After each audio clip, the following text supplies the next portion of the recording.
So అఖిల ready? So నువ్వు బంగాళదుంప అన్న ఆలు అన్న ఒకటే. నీకు మరీ నాన్ వెజ్ ఎక్కువ ఇష్టమైపోయి కూరగాయలు పేర్లు మర్చిపోయినట్టున్నావు.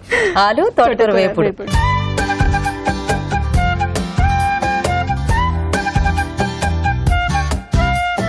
ఓకే, మరి ఆలు తోటకూర వేపుడు కావాల్సిన పదార్థాలు ఏంటో చూద్దాం. ఆలు తోటకూర వేపుడు తయారు చేయడానికి కావాల్సిన పదార్థాలు: ఉడికించిన బంగాళదుంప ముక్కలు 1 కప్పు, తరిగిన తోటకూర 2 కప్పులు, పోపు దినుసులు 1 టీ స్పూన్, ఎండుమిరపకాయలు 2, వెల్లుల్లి రెబ్బలు 4, పసుపు చిటికెడు, ధనియాల పొడి 1 టీ స్పూన్, నూనె 3 టేబుల్ స్పూన్లు, కరివేపాకు 2 రెమ్మలు, కారం తగినంత, ఉప్పు తగినంత. ఓకే, మరి కావాల్సిన పదార్థాలన్నీ చూసారు కదా, స్టార్ట్ చేద్దామా? కొంచెం ఆయిల్ వేసుకుందాము. ఓకే, ఎండుమిర్చి, పోపు దినుసులు. ఓకే, అప్పుడప్పుడు వంట చేస్తుంటావా అఖిల? చేస్తుంటాను. కాలేజ్ అయిపోయాక నేర్చుకున్నావా, కాలేజ్ అవుతూ ఉండగానే నేర్చుకున్నావా? స్కూలింగ్ లో ఉన్నప్పుడే నేర్చుకున్నాను. స్కూలింగ్ లో ఉన్నప్పుడే వచ్చా? ఓ నైస్. సో ఎప్పుడైనా అమ్మ అందుబాటులో లేకపోతే నువ్వే చేసుకుంటాను. Very good. నెక్స్ట్ వెల్లుల్లిపాయలు వేసుకుందాము. ఓకే, ఆలు తోటకూర కాంబినేషన్ బాగుంటుందా? ఆలు మేతి బాగా ఫ్రై చేస్తుంటారా? ఆ కాంబినేషన్ బాగా తెలుసు. ఈ ఆలు తోటకూర కూడా బాగుంటుందా? బాగుంటుంది. సో ఇది ఎక్కడ నేర్చుకున్నావు నువ్వు? మమ్మీ దగ్గరేనా? ఓకే, నెక్స్ట్ ఏం వేద్దాం? నెక్స్ట్ కరివేపాకు. ఇప్పుడేంటి జాబ్ సర్చా? Job search. Okay, so Hyderabad లోనే చేయాలనా లేకపోతే ఏ ప్లేస్ అయినా పర్వాలేదా? ఏ ప్లేస్ అయినా పర్వాలేదు. ఏ ప్లేస్ అయినా పర్వాలేదా? ఓకే, అదే ఇప్పుడు ఎందుకంటే జాబ్స్ మనకి ఆపర్చునిటీస్ చాలా డిఫరెంట్ ప్లేసెస్ లో కూడా ఉంటున్నాయి కదా. ఓకే, నెక్స్ట్ దీని తర్వాత తోటకూర వేసేసుకుందాము. సో నీకు వంట వచ్చు కాబట్టి నువ్వు ఎక్కడికి వెళ్ళినా హ్యాపీగా వండుకొని తినేయచ్చు, ప్రాబ్లం ఉండదు కదా. ఇఫ్ నాట్ హైదరాబాద్ లో లేకపోతే ఒకవేళ. ఈ తోటకూర కట్ చేయలేదేంటి, అలా ఆకులాకులుగానే వేసేసారు? చేతితో తుంచాను జస్ట్ ఊరికి అలా మామూలుగా, మరి ఎక్కువ ఫైన్ గా కాకుండా కొద్దిగా అట్లా ఆకులాకులుగా ఉంటే బాగుంటుంది కదా. ఓకే, ఈజీగా అయిపోతాయని ఇలాంటి ఫ్రైస్ ఇవి నేర్చుకున్నావా లేకపోతే నీకు అన్ని రకాల వంటలు వచ్చా? అన్నీ వచ్చు. స్టార్టింగ్ లో అయితే నేను ఫస్ట్ చేసిన డిష్ వంకాయ టమాటా పులుసు. అప్పు ఫస్ట్ చేసింది. ఫస్టేనా? 5th క్లాస్ లో. అది కూడా 5th క్లాస్ లోనా? ఎందుకు చేయాల్సి వచ్చింది వంట? మమ్మీ లేదు, ఊరికి వెళ్ళారు. సో ఇంకా చేయాల్సి వచ్చింది. అన్నకి రాదు, డాడీకి రాదు వంట చేయడానికి, నాకు ఒకరికి వచ్చు. 5th క్లాస్ లో నీకు వంకాయ టమాటా పులుసు చేయడం వచ్చింది. గ్రేట్. సో ఎలా ఫ్రెండ్స్ అంతా మిస్ అవుతున్నావా? కాలేజ్ అయిపోయింది కదా. టచ్ లో ఉంటారు. టచ్ లో ఉన్నారా అందరూ? ఇప్పుడు అంతా బేసిక్ గా నెట్ ప్రపంచం అయిపోయింది కాబట్టి ఫేస్బుక్ ఎక్కడ ఎంత దూరాలు ఉన్నా కూడా దూరంగా అనిపించట్లేదు. వీకెండ్స్ అలాగా మీట్ అవుతూ ఉన్నారా? Very good. అదే అందరూ కొంచెం జాబ్స్ లో సెట్ అయిపోయేదాకా కాస్త బానే ఉంటుంది. మళ్ళీ ఎవరు లైఫ్ వాళ్ళు బిజీ అయిపోయినప్పుడు కష్టం అయిపోతుంది. అప్పటిదాకా హ్యాపీగా ఎంజాయ్ చేస్తాయి. ఇప్పుడు ఉడకబెట్టిన ఆలుగడ్డ వేసి. ఓకే,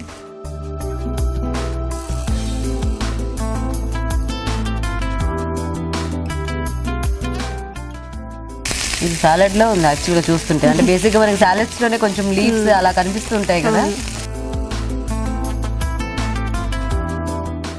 నెక్స్ట్ సాల్ట్ ఇప్పుడు వేసేద్దాం.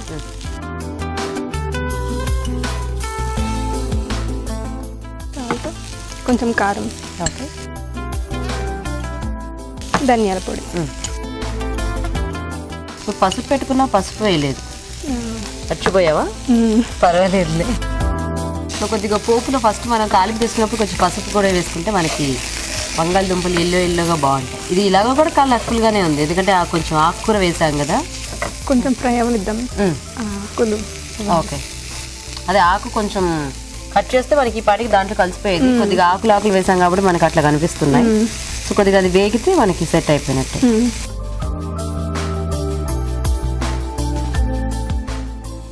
సో అయిపోయినట్టేనా? అయితే అయిపోయింది. ఓకే, ఇది ఇలా లిఫ్ట్ చేసి దాంట్లో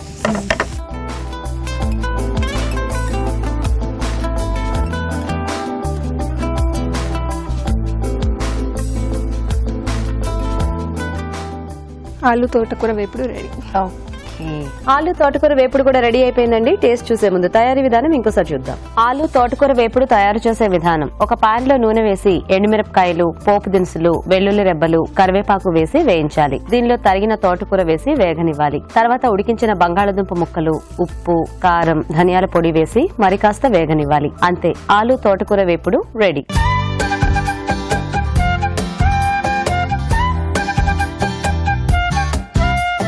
ఓకే, మరి ఆలు తోటకూర వేపుడు తయారీ విధానం చూసారు కదా రాజు గారు. కొంచెం ఆకులాకులుగా బాగా కనిపిస్తుంది.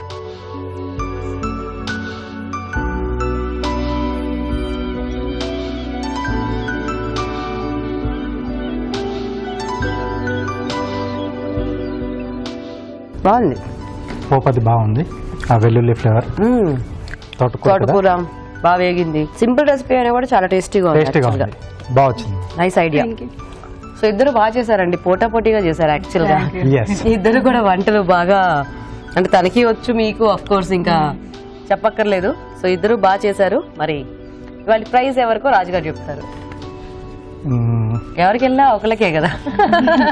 సో మమ్మీకేనా? ఓకే. దాంట్లో అంటే ఆకుకూరలు మనం తీసుకున్నప్పుడు కొంచెం ఆ సాల్ట్ అనేది కొంచెం ఎక్కువైంది. బట్ డిష్ అనేది బాగుంది. ఇలా తోటకూర ప్లస్ ఆలు కాంబినేషన్ లో తీసుకోవడం అనేది బాగుంది. ఐడియా సైడ్ డిష్ బాగుంటుంది, లేదా రోటీ లాంటి పుల్కలకి చాలా మంచి కాంబినేషన్. సో అయితే వాటి గారు విన్నర్ అన్నమాట. కంగ్రాచులేషన్. థ్యాంక్ యూ అండి. సో వాణి గారు, మీకు ఈటీవీ అభిరుచి నుంచి గిఫ్ట్ వచ్చారండి కళాంజలి. వెల్కమ్. సో అఖిల, నీకు కూడా ఈటీవీ అభిరుచి నుంచి gift. Thank you so much for participating ఇద్దరికి. ఆలు తోటకూర వేపుడు కూడా సూపర్. ఇప్పుడు 3 ఐటమ్స్ చేసుకునే టైం ఉంది అనుకున్నప్పుడు ఒక పప్పు వెరైటీ, అన్నము లేకపోతే చపాతి, ఈ ఆలు తోటకూర వేపుడు ఇస్ అ గుడ్ కాంబినేషన్. బంగాళదుంపల తోటకూర 2 ఈక్వల్ క్వాంటిటీలో తీసుకుని ఇవి ట్రై చేసుకుంటే ఇది మనకు మళ్ళీ లో క్యాలరీ. సో తోటకూరలో ఉన్న స్పెషాలిటీ ఏంటి? మెయిన్ స్పెషాలిటీ ఏంటంటే ఐరన్ అండ్ ఫోలిక్ యాసిడ్.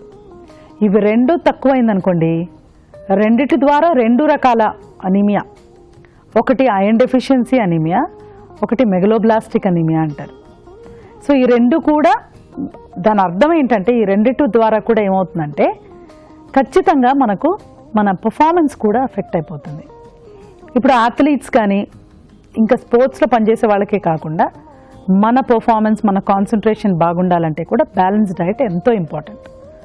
అటువంటి ఈ ఐరన్ మనకు చక్కగా పుష్కలంగా ఉన్న ఈ తోటకూర డెఫినెట్గా మనం ట్రై చేసుకోవచ్చు.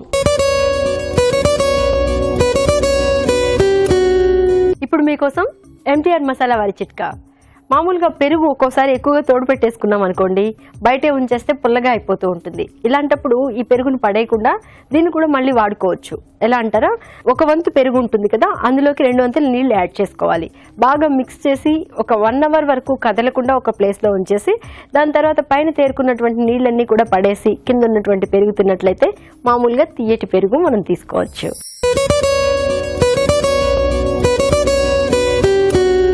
ఇప్పుడు మీకోసం మరో బ్యూటీ చిట్కా. యాపిల్ పండు తీసుకుని పైన ఉన్నటువంటి ఈ తొక్కంతా కూడా తీసేసి మెత్తగా గుజ్జులాగా చేసుకుని ఇందులో కొద్దిగా తేనె కలుపుకొని బాగా పేస్ట్ లాగా తయారు చేసుకుని ముఖానికి, మెడకి అంతా బాగా అప్లై చేసుకుని ఒక 10-15 నిమిషాల పాటు అలాగే ఉంచి దాని తర్వాత చల్లటి నీళ్ళతో ముఖం కడుక్కుంటూ ఉండాలి. ఇలా వారానికి 2 సార్లు చేస్తూ ఉన్నట్లయితే ముఖం మీద ఉన్నటువంటి చర్మరంధ్రాలన్నీ కూడా బాగా క్లోజ్ అవుతాయి. చర్మం అంతా కూడా ఆరోగ్యాన్ని సంతరించుకుంటుంది. ఇంకా ఒక్క మాటలో చెప్పాలంటే యాపిల్ పండు లాంటి నిగనిగలాడే చర్మ సౌందర్యం మీ సొంతమవుతుంది.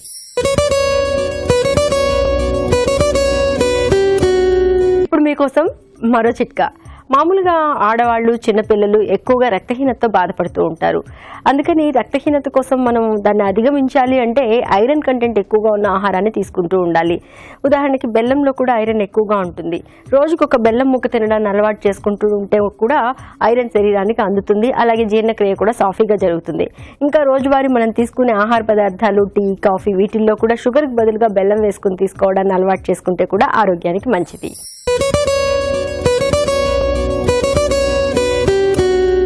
ఇప్పుడు మీకోసం మొదటి చిట్కా. దానిమ్మ అనేది మన ఆరోగ్యానికి ఎన్నో రకాలుగా మేలు చేస్తుంది. ముఖ్యంగా రక్తహీనతతో బాధపడే వాళ్ళు ప్రతిరోజు ఒక గ్లాసు దానిమ్మ రసాన్ని తాగడం అలవాటు చేసుకున్నట్లయితే రక్తహీనత తగ్గిపోగా రక్తహీనత అనేది మీ దరిదాపులకు కూడా రాదు.